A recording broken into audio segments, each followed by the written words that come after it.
Her babysitter was so obsessed with her that she wanted to become her. Rachel Barber was born on September 12th of 1983, and she grew up in Melbourne, Australia in a warm, creative home. She was the oldest of the three girls, and at just 15 years old, she was already turning heads with her emerald green eyes, her charisma, and grace. Rachel loved to dance, and to her, it wasn't just a hobby, it was everything to her. Once she was in high school, she left traditional schooling behind and she joined full-time at the Dance Academy in Richmond, and this changed everything for her. At the Dance Factory, Rachel met her people, and there were other students just as in love with dancing as she was. While she was there, she met her first love, a boy named Manny, and she felt like she belonged. While Rachel was living the life that she always dreamed of, she had no idea that someone from her past was watching her every move and didn't want to see her succeed. On March 1st of 1999, it was supposed to be like any other Monday. Rachel got up, grabbed her things, and jumped in the car with her father, Michael. He drove her to the train station like he always did, and she had a routine. She would take the train to Richmond,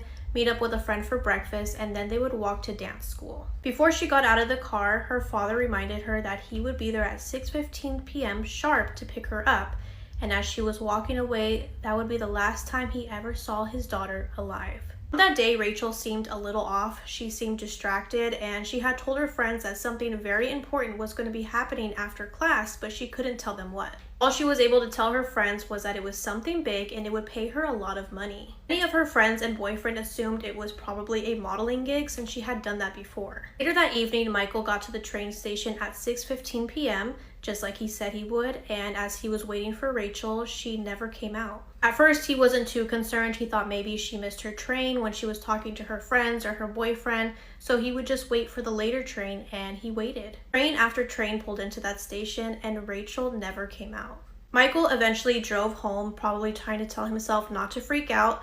Maybe she got a ride home and she's already sitting at the dinner table waiting for him, but when he walked through those doors, Rachel wasn't there. Immediately, Rachel's parents knew that something had to be wrong because she wasn't the type of person to just take off and vanish. Her parents called police desperate for help, and instead, police told them that she was probably a runaway and that teenagers do this all the time, but they knew that this is something that Rachel would never do. Her parents were furious and terrified. They knew their daughter better than anyone else, and the people that were supposed to help them were just brushing them off.